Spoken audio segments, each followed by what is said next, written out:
Our fellow teacher, Jacqueline Kane, is with us today to talk about heal childhood trauma using ancestral energetic clearing and activation.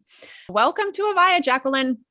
Thank you. Thank you for having me here. Yeah, it's great to meet you. And I'm so excited to dive into this really great topic as it relates to childhood trauma. So let's start there. How does this, right? You talk about ancestral energy. How does ancestral energy impact childhood trauma?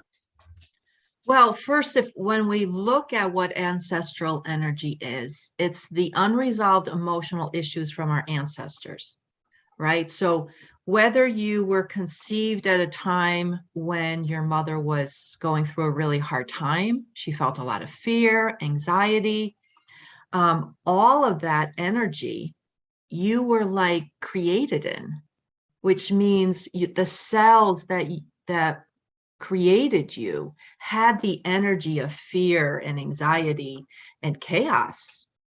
And then when you're born, you create situations we attract more situations to prove that true, right? Because we create our lives. Our lives are created by our beliefs and our thoughts.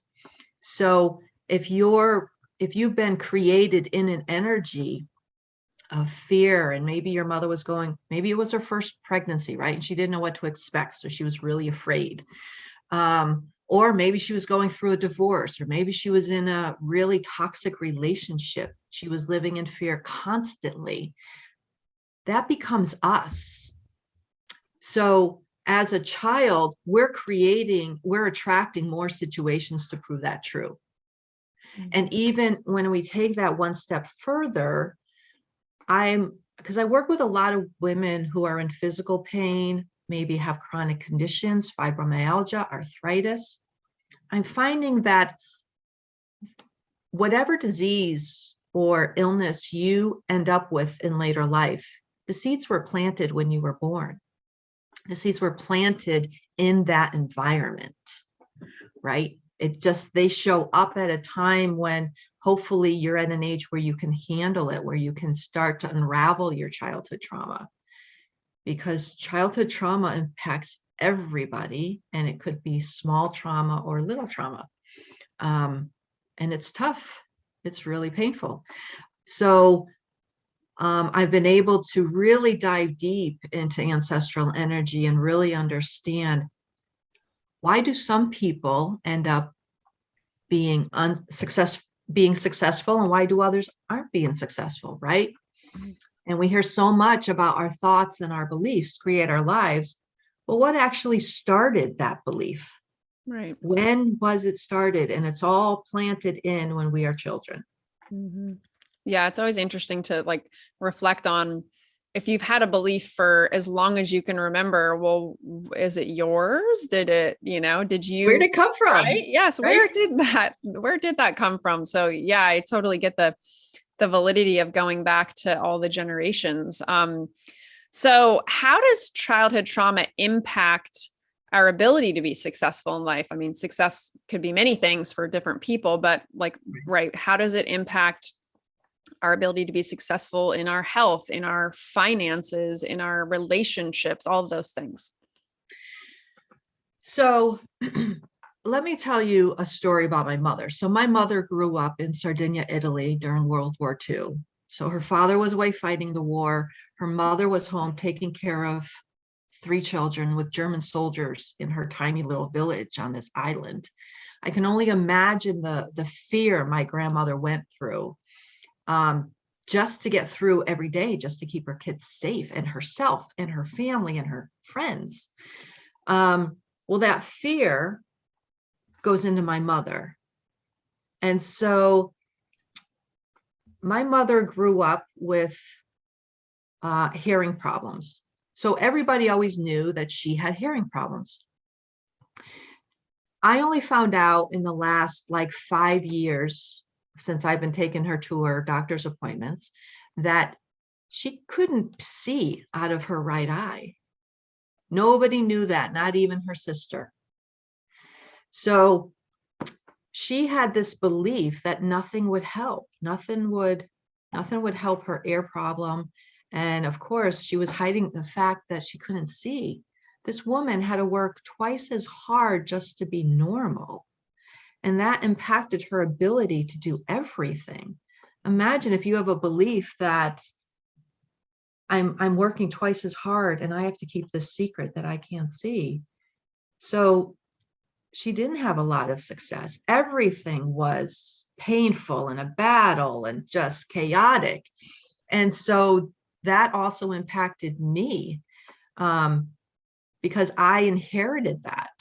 And when I was looking to create a life, a business, I had to work twice as hard. Even as a kid, I had to work twice as hard to get the same results as somebody else would. And I would judge myself through that.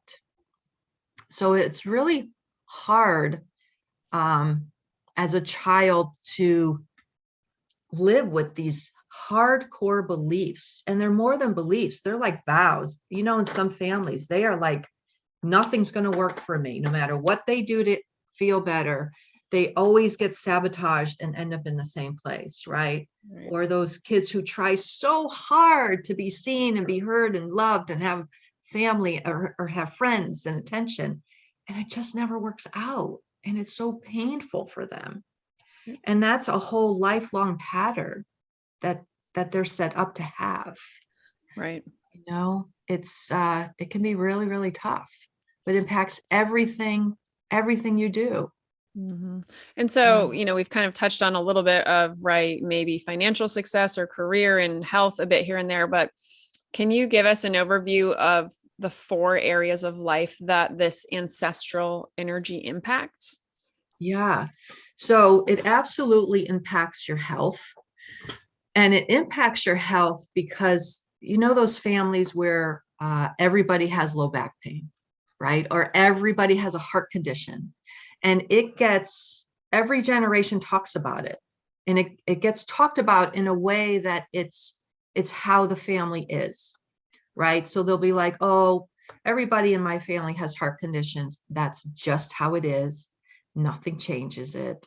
So it's constantly repeated and magnified over and over again that this is it. And as children, you're hearing this. You're being conditioned to believe that no matter what I do to keep myself healthy, I'm going to have heart problems. I'm going to have arthritis, just like mom did, grandparents, and it just gets talked about.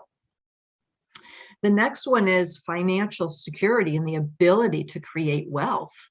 Well, if you have a family member, and there's lots of stories where maybe dad had a business and he just wasn't a really good business owner, it didn't go well. He tried so many things and he spent so much money on it, but he never got the success, right? It's a pattern. We are actually being conditioned over and over again. We hear it, we feel it.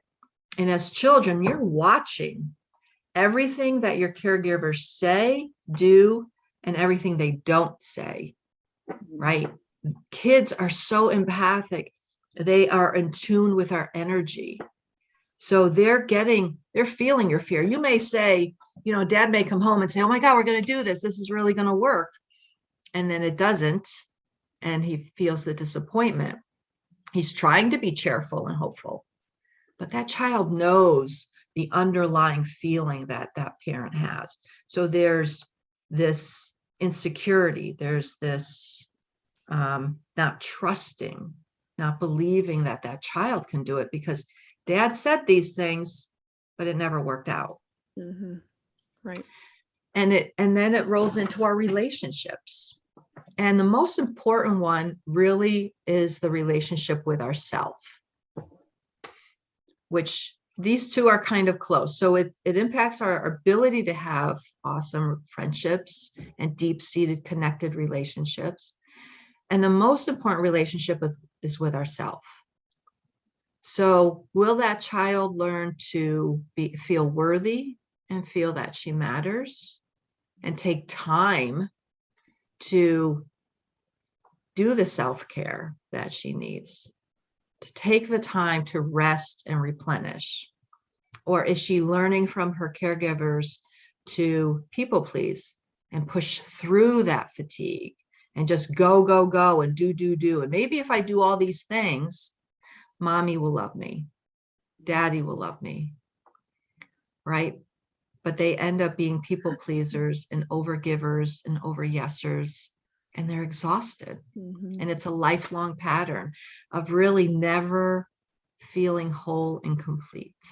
Right. Yeah. And so, okay, so we've got, right, relationship with ourselves, relationship with others, health, as well as financial. Was there another one, or were the relationships ones two separate ones? Well, there's relationship and the ability to stand in your power. Okay. And that's the one I find really causes a lot of problems for people.